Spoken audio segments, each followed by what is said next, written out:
Saya juga dapat laporan dari penegak hukum, dari TNI sendiri melaporkan ada pejabat-pejabat, ada petugas-petugas TNI yang terlibat. Dapat laporan juga petugas-petugas Polri terlibat. Dan beberapa instansi, ini benar-benar saya berharap Panglima TNI dan Kapolri benar-benar menindak aparat-aparatnya yang melindungi kegiatan penyelundupan ini.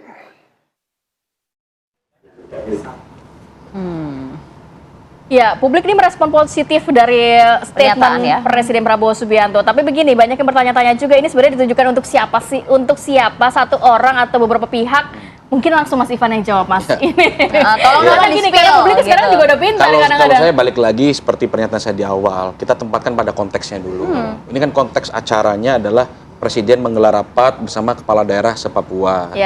Menggelar rapat bersama Badan Pengarah Percepatan Pembangunan Otonomi Khusus Papua. Jadi itu dulu aja konteksnya. Kan kalau jadi kepala daerah nggak bisa dipecat. Pesan itu disampaikan kepada kepala daerah. Kan nggak bisa dipecat, Mas, kalau kepala daerah. Kan nggak bisa dipecat kalau kepala daerah. Ya, tapi kan begini, kepala daerah ini adalah bagian dari pemerintah. Pemerintah pusat dan pemerintah daerah kan bagian yang integral gitu ya. Dan pesan-pesan Pak Presiden ini ya tentu disampaikan kepada kepala daerah se-Papua, disampaikan kepada badan BP3OKP, dan juga tentu kepada para pembantunya, menteri. Kalau dibilang spesifik sih tidak ya, menunjuk pada siapa. Pernyataan ini atau tadi disebut oleh Mas Adi itu adalah ultimatum, tentu ultimatum ini berlaku kepada semua pembantunya. Gitu. Jadi bagi Bapak Ibu yang merasa sebagai pembantu Presiden ya harap dicermati baik-baik. Termasuk gitu ya? Termasuk saya. Saya kan bagian dari pembantu Presiden. Ya kita juga harus mencermati. Tapi publik nggak cuma pengen omon-omon kalau kata Mbak Nini ya, tadi. kalau dibilang omon-omon tadi sudah saya sampaikan dan sudah Mas Adi sampaikan. Mungkin setelah reformasi kecuali Gus Dur ya, Presiden yang dalam setahun melakukan reshuffle 3 kali itu mungkin hanya Pak Prabowo gitu. Jadi Pak Presiden sudah dengan tegas mengatakan itu ya. Pada saat rapat terbatas di Aceh menangani bencana juga Presiden tegas ya, jangan sampai ada pejabat yang memperkaya diri sendiri di atas penderitaan rakyat.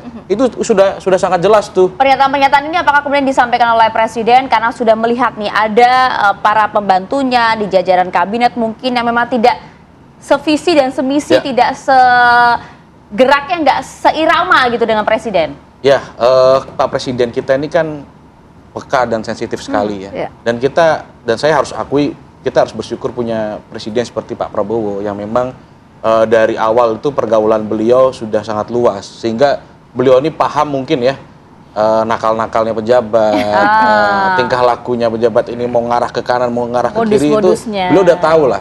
Istilah kata nih Presiden ini sudah 3-4 langkah di depan selain dari pembantunya. Jadi saya kira Pak Presiden kita ini sudah sangat aware, sudah sangat tahu gerak-gerik para pembantunya ini mau kemana. Termasuk gitu. Juga baca komentar-komentar netizen gitu, keluhan-keluhan masyarakat terhadap para pembantunya. Baca nggak tuh? Baca lah. Kalau kita kan selalu melihat bahwa Pak Presiden menyampaikan bahwa waktu kampanye juga ya, menyampaikan bahwa saya tuh nonton podcast, saya tuh nonton tayangan televisi, saya tuh nonton berita, saya baca berita gitu. Jadi sudah tegas itu Pak Presiden. Bahkan setahu saya Pak Presiden itu setiap malam mengalokasikan waktu 1-2 jam untuk buka iPad-nya ya. Pak Presiden itu punya iPad yang dia itu selalu nonton podcast, selalu nonton kalau menterinya lagi tampil di TV, itu selalu ditonton oleh beliau gitu. Dan beliau update kok dengan perbincangan di medsos gitu.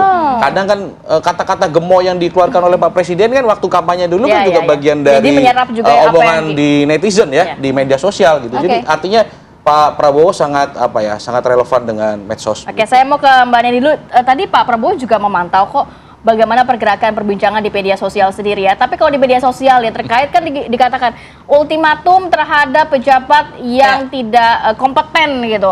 Ada nggak sih pejabat 1-2 muncul nama-nama yang disodorkan netizen yang nampaknya harus? Iya betul.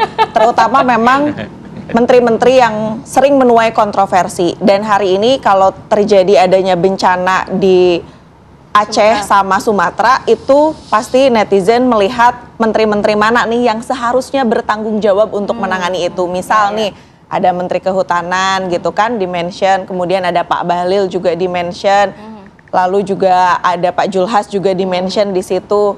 Saya nggak tahu ya nanti apakah itu masuk dalam reshuffle atau enggak, nanti ditanya Pak Ivan.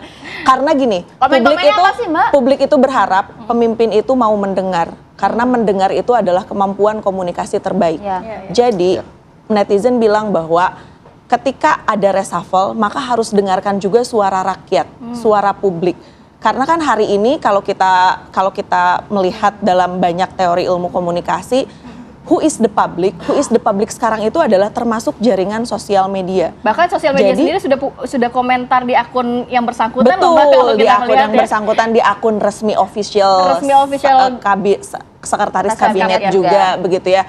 Dan itu sebenarnya kan publik berharap oke, kita reshuffle, tapi jangan sampai reshuffle itu hanya untuk mengakomodasi yang belum terakomodir, gitu. Dalam arti? Dalam arti sebenarnya dilakukan reshuffle, tapi menterinya yang diganti sebenarnya nggak kompeten juga, nggak profesional, nggak punya kapasitas dan kapabilitas. Jadi it's sampai nothing ke sana gitu. concernnya Betul, netizen ya? sampai ke sana. Jadi sebenarnya publik berharap bahwa ketika terjadi adanya reshuffle, betul-betul orang yang memiliki kompetensi dan bisa menjadikan Indonesia itu naik kelas lah hari ini. Tapi gitu. kepercayaan terhadap presiden terhadap reshuffle yang mungkin nanti akan dilakukan seberapa besar sentimennya? Sebenarnya kalau dilihat sih karena ancam pejabat publik gitu ya untuk untuk diganti. Nah, itu kan sebenarnya sentimennya kan banyaknya memang tadi disampaikan sudah negatif ya. Tapi ada tuntun positif tadi yang disampaikan di awal ketika Pak Prabowo menyampaikan itikat baik itu direspon baik oleh masyarakat. Tapi masyarakat tentu berharap bisa melibatkan ada meaningful participation lah di situ. Jangan sampai kemudian sebenarnya reshuffle itu hanya untuk kepentingan elit semata, hanya untuk kepentingan politik pragmatis, tapi tanpa melibatkan kepentingan rakyat dan kepentingan publik. Jadi suara publik itu betul-betul kita berharap kalau tadi Pak Ivan bilang sebenarnya dialokasikan sering nonton podcast, kemudian juga nonton menteri-menterinya di TV, ya mohonlah untuk didengarkan. Nah, Mas itu Adi, dia. penasaran juga ya, ternyata kalau melihat kan Presiden juga senang menyentil gitu ya para pembantunya, baik menteri-menteri dan juga pejabat. Tapi kalau Anda melihat kan, ini sebenarnya kalau Presiden sendiri akan benar-benar mengambil langkah tegas nggak sih? Kan karena masyarakat juga pengennya nggak cuma omon-omon, Mas Adi, pengennya benar-benar tadi dikatakan, kalaupun reshuffle benar-benar orang yang kompeten begitu loh, Mas. Ya. Kalau dalam teori komunikasi politik ada satu istilah yang disebut dengan one to many. Apa tuh? Jadi pernyataan presiden itu berlaku untuk semua, berlaku untuk menteri dan kepala-kepala daerah se-Papua yang saat itu dikumpulkan. Karena Pak Prabowo kan juga menyinggung terkait dengan otsus, jangan dipakai untuk jalan-jalan ke luar negeri dan seterusnya. Tentu Pak Prabowo kan hanya tahu, pastinya sudah di backup oleh data-data siapa, oleh kawan kita KSP disebut tadi pejabat-pejabat yang aneh-aneh dan nakal mungkin. Bagi saya ini adalah semacam early warning sebenarnya, bahwa di sekitaran pemerintah, di istana, para pembantunya ya jangan main-main. Nah yang tentu ini kan common sense sebenarnya bagi publik secara umum ya. Soal siapa yang harus diganti, soal performa Nama-nama tadi kinerja. tuh disebutkan tuh, benar nggak Mas? Betul, betul dalam arti bahwa kontroversi itu tentu belakangan ini adalah sebagai salah satu instrumen dan variabel alat ukur sebenarnya untuk menilai kinerja pejabat publik. Tapi kan ada satu istilah yang disebut dengan dilema of reshuffle ya. Kalau nama-nama yang tadi disebut oleh Mbak itu kan adalah elit-elit yang saya kira elit-elit partai yang agak rumit untuk dalam konteks Kena untuk reshuffle gitu menjaga maksudnya. stabilitas politik. Tapi kan katanya kan tak pandang bulu loh. tak Kan pandang banyak partai. rankingnya, reshuffle itu karena kinerja, karena noise, karena dianggap kontroversi. Yang terakhir adalah persoalan evaluasi dari internal. Tapi kan ada satu yang saya kira ini haram hukumnya di reshuffle. Apa itu? Kalau sudah menyangkut ketua umum partai. Oh. Ya kan ini kan soal stabilitas partai. Jadi ini bukan tidak pandang bulu dari partai manapun dong sebenarnya. Nah, per hari ini kita melihat terutama pada presiden-presiden sebelumnya, nyaris tidak ada ketua umum partai yang jadi menteri, apapun itu judul menterinya itu kena reshuffle, belum, kecuali ada persoalan kasus Kalau Anda korupsi. melihatnya Prabowo Nah, Subianto per berani hari nggak nanti ini ya? publik berharap kalau kita bicara tentang rekaman, pembicaraan, record, pembicaraan netizen, ya tutup mata udah selesai. Apapun dikau, kalau kinerjanya tahu oke, mau ketum partai, sekjen partai, mau satu partai dengan presiden, kalau betul tidak sesuai dengan ekspektasi, mestinya ganti udah kayak gitu Itu dia, aja Mas kan. Ivan, betul Kalau nggak? itu sesuai dengan selera publik. Nah. Tapi kan sekali lagi selera publik itu bainas sama wal lubang sumur. Jadi antara langit dan lubang sumur dengan suara elit. nggak jauh, ada jauh debat banget, besar. jauh banget, jauh banget. Jauh banget itu. Apa yang menjadi noise di level publik belum tentu noise di level elit. Nah, ini itu dia tuh, Mas Ivan. itu Ini intinya. sampai Iya memang. Noise-nya sampai nggak? Jangan sampai ini kan karena nggak cuma Mas Adi aja, netizen juga begitu. Jangan-jangan nggak pandang bulu antar partainya. Ya dilihat dulu levelnya nih. Kalau elit partai ya tunggu dulu gitu. Ya pertama begini, kan kita juga harus menghargai atau mengapresiasi apa yang sudah dilakukan oleh Pak Presiden ya. Sebagai contoh misalkan Bupati yang ada di Aceh meninggalkan tugas di Sersi kalau bahasanya Pak Presiden, malah umroh begitu.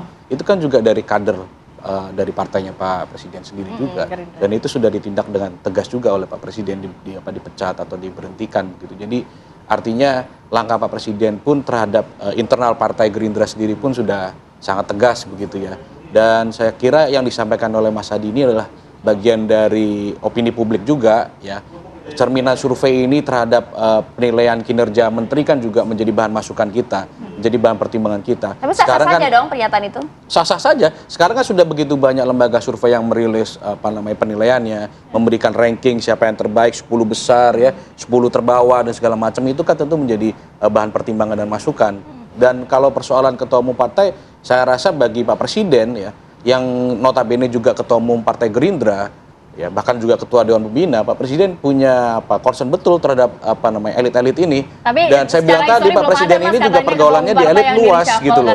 Bagaimana? Ini takutnya secara histori memang belum ada ketua umum partai yang di-reshuffle oleh Prabowo Subianto karena takutnya ada gonjang-ganjing politik nantinya. Ya, saya kira begini, kalau yang lampau memang belum ada sejarahnya begitu. Akan ada berarti nanti ke depan. Kalau saya bilang bukan berarti tidak mungkin. Bagi saya begini, Pak Presiden itu orang yang sangat fair, ya. Kalau memang ada menteri dari manapun itu dianggap kurang perform, underperform, tentu akan menjadi evaluasi. Ini kita bisa identifikasi loh Mas, siapa nama-nama elit partainya loh. Persoalan reshuffle atau tidak itu kan balik lagi Allah walam. Itu kan kehendaknya Presiden, prerogatif Presiden. Tidak ada yang tahu gitu. Bahkan hari pelantikan saat pelantikan menteri pun hanya Pak Presiden dan Allah yang tahu gitu. Jadi apapun itu kita kembalikan kepada penilaian Presiden. Kita percayakan bahwa Presiden itu selalu memantau kinerja dan mengevaluasi kinerja. Dan terbukti ya bahwa 3 kali reshuffle ini kan kita lihat gitu. Misalkan ada menteri yang pada sebuah peristiwa sensitif tidak muncul di publik, tidak bisa mengontrol atau mengendalikan atau situasi lebih kondusif begitu kan. Ya. Itu kan juga akhirnya diberhentikan oleh Presiden. Dan pada saat diberhentikan itu juga Pak Presiden tidak langsung menunjuk penggantinya kan. Artinya Pak Presiden mementingkan opini atau pendapat rakyat. Sudah kita berhentikan dulu, baru nanti kita sambil jalan kita evaluasi dan akhirnya kan baru ditunjuk menteri penggantinya kan begitu kira-kira. Jadi buat saya Pak Presiden itu selalu mengedepankan warga, masyarakatnya. Termasuk dalam penanganan bencana kan perintah Presiden juga selalu utamakan keselamatan warga. Apapun itu semua untuk kepentingan rakyat, begitu. Jadi saya kira Pak Presiden dalam berbagai bukunya yang tadi disebut oleh Mas Adi Pray juga sudah sangat tegas bagaimana visi misi Presiden dalam menjalankan pemerintahan ini. Jadi ya atau tidak akan ada reshuffle dalam waktu dekat? Allah alam bisawab.